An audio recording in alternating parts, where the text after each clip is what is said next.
선한 사람 TV를 애청하고 계시는 국내외에 계시는 성도 여러분 안녕하십니까? 오늘은 십자군 전쟁에 대해서 생각해 보겠습니다. 지난번에 종교 개혁자 마틴 루터와 잔 켈빈에 대해서 말씀드리면서 종교 개혁의 수많은 원인 중에 단 하나인 면죄부 판매 사건을 거론한 바가 있습니다. 지엽적으로 말씀드리고 지나갔는데 조금 더 깊이 면죄부 사건을 다루기 위해서 십자군 전쟁을 거론하지 아니하면 안 되겠다 싶어서 이 말씀을 준비했습니다. 이 면죄부 사건을 여러분들이 한번 들음으로써 만족하면 좋겠습니다. 면죄부 판매 사건이 13세기 십자군을 도우기 위해서 제정한 것인데 패전해서 그 규정이 사문화되었다가 다시 부활되어 로마의 성 베드로 성당을 100여 년에 걸쳐 건축했으나 건축비를 충당하지 못해서 그 사문화된 것을 부활시켜서 시행을 했습니다. 그래서 부득불 십자군을 취급하게 된 것입니다. 십자군 전쟁에 대해서 한번 듣는 것으로 만족하시기를 바랍니다. 첫째, 십자군 전쟁의 시작입니다. 11세기에서 13세기 말 사이에 서유럽의 그리스도인들이 성지 팔레스틴에 있는 그 예루살렘을 탈환하기 위해 8회에 걸쳐서 감행한 대원정을 십자군 전쟁이라 합니다. 그때는 1095년에서 1291년, 약 200년 동안 전쟁이 있었습니다. 이 전쟁에 참가한 군인들이 가슴과 어깨에 십자가 마크를 달았기 때문에 십자군이라고 부르게 되었습니다. 십자군의 전쟁이 종교적 목적에 의한 것이라는 점은 명확하고 또한 유일신을 믿는 그리스도인들과 이슬람 교인과의 싸움이라는 점에서 종교 전쟁으로 인정이 됩니다. 그러나 이것을 간단히 종교 전쟁이라고 확정 지을 수 없는 복합적인 문제가 있습니다. 봉건적인 영주들의 지배권과 피지배자들의 영토 지배의 야망을 가진 자들이 이 전쟁에 참전한 것과 또 상인들이 경제적인 이익에 대한 무역과 확장의 욕망에서 참전한 자들이 있었기 때문입니다. 좀 더 구체적으로 논하면 유럽에서 경제적으로 안정된 생활을 하며 살던 그리스도인들이 자신들이 믿는 그리스도교의 성지인 예루살렘을 순례하는 일이었습니다. 우리의 구주이시오 주님이신 예수님께서 33년간 사시고 전도하시다가 십자가에 못 박혀 죽으시고 부활하신 곳인 예루살렘을 성지 순례하는 것이 소원이었습니다. 이미 예루살렘 성지를 차지하고 있었던 이슬람 군인 셀주크 티르크는 이슬람교의 군대로서 성지를 지키고 있었습니다. 그들은 자기들이 살고 있는 땅에 그리스도교 신자들이 자주 성지라고 계속 찾아오는 것을 못마땅하게 생각했을 뿐만 아니라 오히려 그들은 로마의 비잔틴 제국을 차지하려고 야심을 부리고 있었습니다. 이제 두려움을 느낀 비잔틴 제국의 황제는 로마 교황청에 도움을 부탁했습니다. 그 당시의 교황은 울바누스 2세였습니다. 마침내 1095년 교황 울바누스 2세는 회의를 열고 이렇게 말했습니다. 그리스도교의 성지 예루살렘을 다른 종교인 이슬람에게 내주는 것은 부끄러운 일이다. 우리는 반드시 성지를 되찾아야 한다. 혹시 이 전쟁에서 목숨을 잃는다면 틀림없이 천국에서 보상을 받을 것이다 라고 했습니다. 그 회의에 참석한 모든 사람들이 찬성을 했습니다. 옳소, 우리 모두 예루살렘으로 가자 하고 외쳤습니다. 천주교 교황 울바누스 2세는 천주교 교황 그레고리우스 7세가 시작한 교회 개혁을 전진시켰고 십자군 전쟁을 일으켰으며 교황청을 강화시켰습니다. 하지만 실제로 그들은 성지를 되찾으려는 마음보다는 다른 속셈이 있었습니다. 재산이 많지 않은 영주는 보다 넓은 땅을 차지하려는 욕심이 있었고 교황은 동방에 그리스도교를 전파하고자 했고 상인들은 장사를 해서 많은 이익을 얻고 무역지를 탐색하려는 욕심이 컸습니다. 이들은 가슴과 어깨에 십자가 표시를 하고 참전했습니다. 그래서 이들을 십자군이라고 불렀습니다. 그 당시 피에르라는 수도성의 연설은 많은 사람들을 감동시켰습니다. 그 후 남녀노소 할 것 없이 참전했습니다. 드디어 십자군은 예루살렘을 향해 떠났습니다. 그러나 많은 사람들이 도중에 병들고 기아로 죽었습니다. 이 사실을 알고 있는 교황청은 13세기부터 십자군을 도우기 위해 면죄부를 판매하기 시작했습니다. 결국 전쟁에서 패함으로 면제부 규약은 폐기되었고 16세기에 이르러 로마의 베드로 성당을 짓기 위하여 100년의 세월이 흘러도 건축비가 충당되지 않아 면벌부를 부활시켜 판매하는 사기극을 감행했습니다. 이제는 면제부라 하지 않고 면벌부라, 벌을 면해준다는 규약을 만들었던 것입니다. 그 당시에 이 십자군을 도우기 위해서 면제부를 판매한 것은, 그 면제부라고 하는 것은 천국과 지옥 사이에 연옥이 있는데 천국으로도 못 가고 지옥으로도 못 가고 연옥의 중간 상태에 가 있는 영혼들을 면제부를 하나 사면은 연옥에서 천국으로 간다고 속였고, 또 어떠한 죄를 짓든지 이 면제부를 사면은 죄를 속해 준다는 규정을 만들어서 팔았던 것입니다. 그래서 그 돈을 가지고 십자군을 도왔고 또 로마의 베드로 성당을 짓는 일에 자금을 충당했던 것입니다. 계속해서 상상을 초월하는 이슬람 군대인 셀주크 티르크의 강한 방어로 처음에 출발했던 군인들은 대부분 죽고 말았습니다. 그럼에도 불구하고 십자군 지원자들의 행렬은 끊이지 않았습니다. 많은 네로라는 영주들과 잘 훈련된 기사들이 계속해서 지원을 했습니다. 우리는 반드시 전쟁에서 이겨 예루살렘을 되찾을 것이다 라고 했습니다. 마침내 기사들을 앞세운 십자군은 셀주크 티르크의 이슬람군을 물리치고 드디어 십자군은 비잔틴 제국의 수도 콘스탄티노플을 떠난 지 2년 만에 예루살렘의 길목을 점령했습니다. 이슬람교에서는 무하마드가 예루살렘에서 성천했다는 전설을 믿고 있었습니다. 그리스도교에서는 예수가 죽은 곳이며 3일 만에 부활한 곳으로 믿고 있었습니다. 그래서 이슬람교와 그리스도교 모두 예루살렘을 중요하게 생각했습니다. 둘째, 실패한 전쟁. 십자군은 예루살렘을 코앞에 두고 이슬람군의 강한 반격으로 힘든 전쟁을 치러야 했습니다. 예루살렘은 이슬람 교도들에게도 매우 중요한 곳이었기 때문에 예루살렘을 빼앗기지 아니하려고 안간힘을 썼습니다. 많은 사람들이 죽이고 죽고 부상자들이 속출했습니다. 십자군은 부족한 식량을 보충할 길이 없어서 작은 빵 하나를 나누어 먹으며 싸웠습니다. 1099년 마침내 십자군은 예루살렘에 입성했습니다. 이때 십자군은 큰 실수를 저지르게 되었는데 굶주림을 해결하기 위하여 약탈을 시도했습니다. 십자군이 처음 떠날 때는 성지만 되찾으려 했지만 오랫동안 전쟁에 시달려 당장 먹을 식량과 귀중한 보물을 약탈하고 이슬람 사원을 불태웠습니다. 또 이슬람 교도들 죽이고 심지어 인신매매를 자행하기도 했습니다. 제1차 십자군 원정은 그렇게 끝이 났습니다. 한때 십자군은 예루살렘을 차지하고 예루살렘 왕국을 세웠습니다. 하지만 호시탐탐 이슬람군은 전쟁을 준비하여 다시 전쟁을 일으켰고 십자군은 승리감에 도취되어 무방비로 있다가 예루살렘을 두고 후퇴해야만 했습니다. 얼마 후 제2차 십자군은 전열을 정비하여 다시 예루살렘으로 진격하였으나 이슬람의 위대한 장수 살라딘에게 패하여 파란의 뜻을 이루지 못했습니다. 이슬람의 장수 살라딘은 이슬람 세계에서는 영웅이었습니다. 그는 이집트의 아바스 왕조로부터 술탄, 즉 왕이라는 호칭을 받았습니다.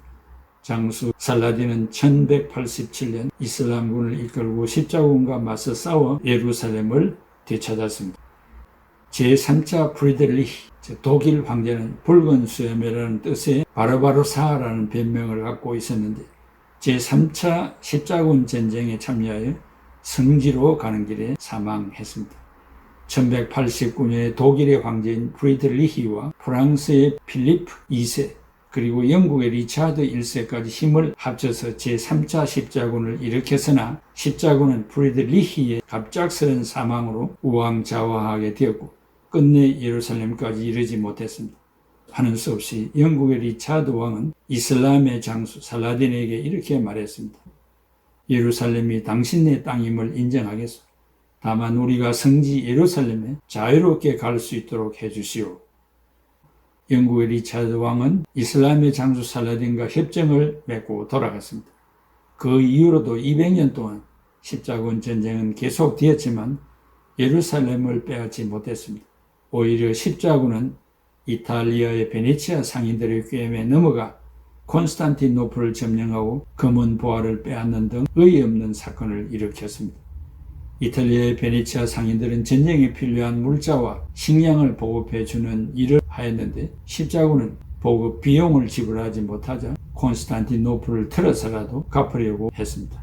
그러자 십자군은 콘스탄티노플을 공격했습니다. 또 팁으로 한번 생각해 볼 수 있는 것은 콘스탄티노플은 주 330년 로마 제국의 콘스탄티누스 1세가 로마 제국의 새로운 수도로 선포하면서 콘스탄티노플로 정했습니다. 성지 예루살렘을 되찾기 위한 십자군 전쟁은 시간이 흐르면서 질서가 무너졌습니다. 그들은 이슬람의 도시를 공격해 보물을 빼앗고 사람들 노예로 잡아가는 등 끔찍한 일을 저질렀습니다.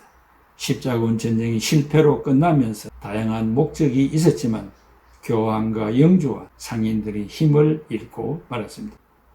넷째, 소년 십자군 전쟁. 슬픈 일은 1212년에 시작된 소년 십자군이 만들어졌습니다. 우리가 폭력 대신 사랑으로 성지를 되찾아 오겠다고 했습니다. 프랑스와 독일에서 수많은 소년들이 모여 예루살렘으로 향하기 시작했습니다. 하지만 소년들은 육지로 가지 않고 바다를 통해 가려 했습니다. 그러나 예루살렘에 도착하기도 전에 폭풍우를 만나 다수의 소년 십자군들이 바다에서 목숨을 잃었습니다. 남은 자들은 한 뱃사람이 나타나 도와주는 척하면서 소년들을 모두 노예로 팔아버렸다고 했습니다. 이렇게 200년 가까이 계속된 십자군 전쟁은 아무런 성과도 얻지 못하고 끝을 맺었습니다. 하지만 십자군 전쟁의 결과로 많은 변화가 있었습니다. 십자군 전쟁의 실패로 교황의 권위는 바다에 떨어지므로 사람들은 더 이상 교황과 교회의 말을 믿지 않았습니다. 영주와 기사들의 세력은 약해지고 덕분에 나라의 왕과 세상의 상인은 힘이 강해졌습니다. 또 지중해를 통해 동방세계의 무역이 활발하게 이루어지고 도시가 생겨났습니다. 상인들은 전쟁으로 많은 돈을 벌었고 왕은 힘을 키우기 위해 상인들과 손을 잡았습니다. 이렇게 십자군 전쟁으로 봉건 제도가 무너지면서 유럽 사회에는 새로운 변화가 찾아오게 되었습니다. 다섯째, 십자군 전쟁의 목적. 십자군 전쟁의 목적이 신분마다 달랐음은 주제한 바가 있습니다. 십자군 전쟁은 셀주크 티르크로부터 예루살렘을 되찾기 위해 일으킨 전쟁이었습니다. 하지만 실제로는 신분마다 그 목적이 달랐습니다. 여섯째, 핵심 뒤집기. 1. 십자군 전쟁의 시작. 예루살렘을 차지한 이슬람의 셀주크 티르크가 서유럽의 비잔틴 제국까지 세력을 뻗치자 이에 비잔틴 제국의 황제는 로마 교황의 셀주크 티르크를 물리쳐 달라고 요청했습니다. 이로써 십자군 전쟁이 시작되었고 또한 성지 탈환도 그 중에 하나였습니다. 둘째, 십자군 전쟁의 실패. 제1차 십자군 전쟁에서는 십자군이 이겨 예루살렘을 차지하여 왕국을 세웠습니다. 그러나 오랜 전쟁과 굶주림에 시달린 십자군들은 점차 사람들을 함부로 죽이고 물건을 빼앗았습니다. 영주와 군사들은 땅과 물품을 빼앗는 데만 관심을 쏟았고 상인들은 물건을 파는 데만 힘을 쏟았습니다. 셋째, 십자군 전쟁의 영향. 십자군 전쟁은 200여 년 동안 이어졌지만 실패했습니다.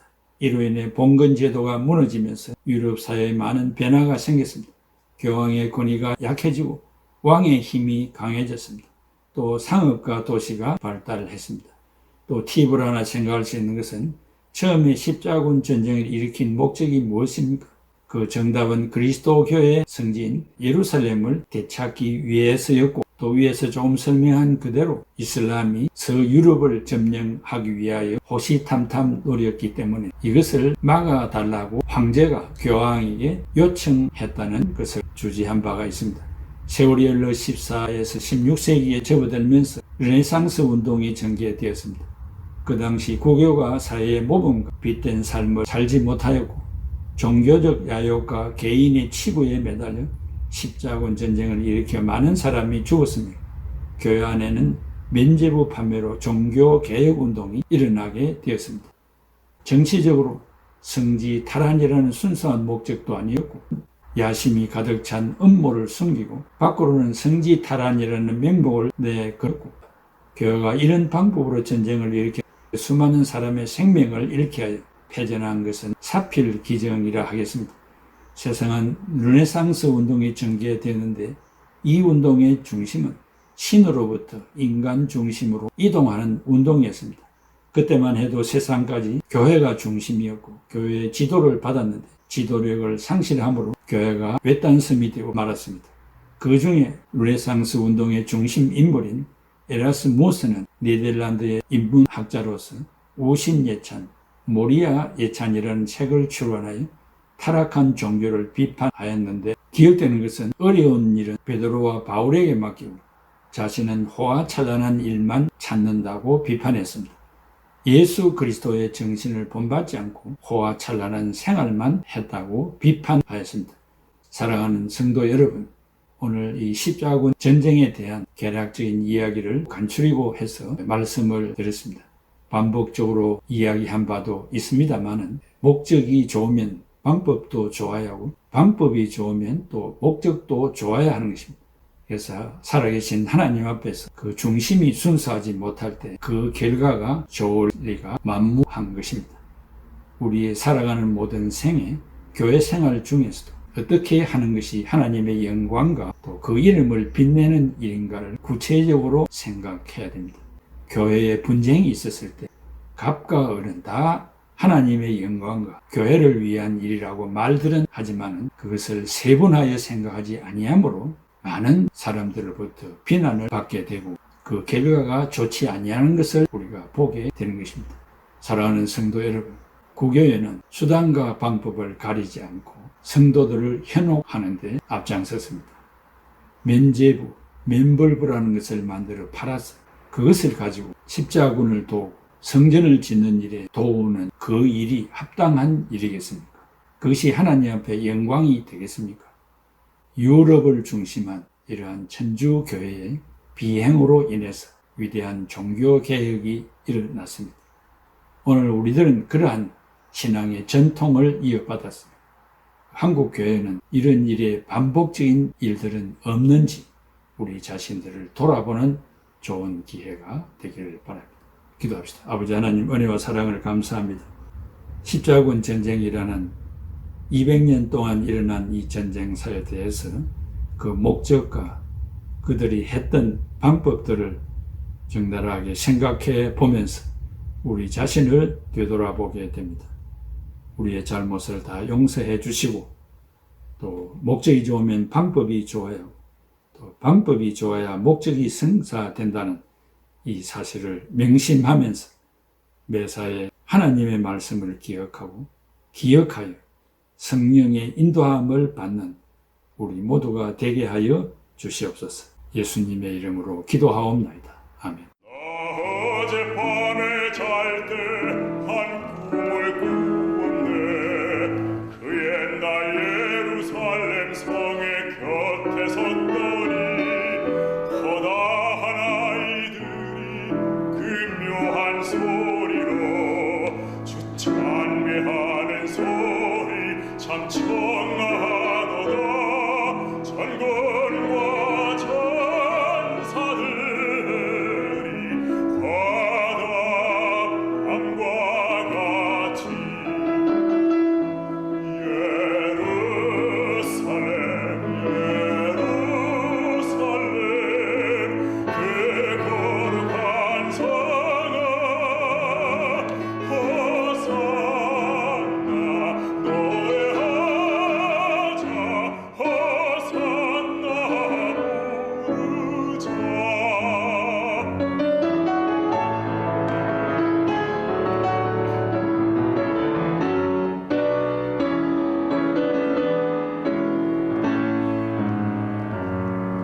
그 꿈이 다시 변하여 그 길은 고요고 호산나 찬미 소리 들리지 않는다. 햇빛은 아주 어둡고 그 광경 참담해. 이는 십자가에 달리신 그때의 일이라. 이는 십자가에 달리신 그때의 일이라. 예루살렘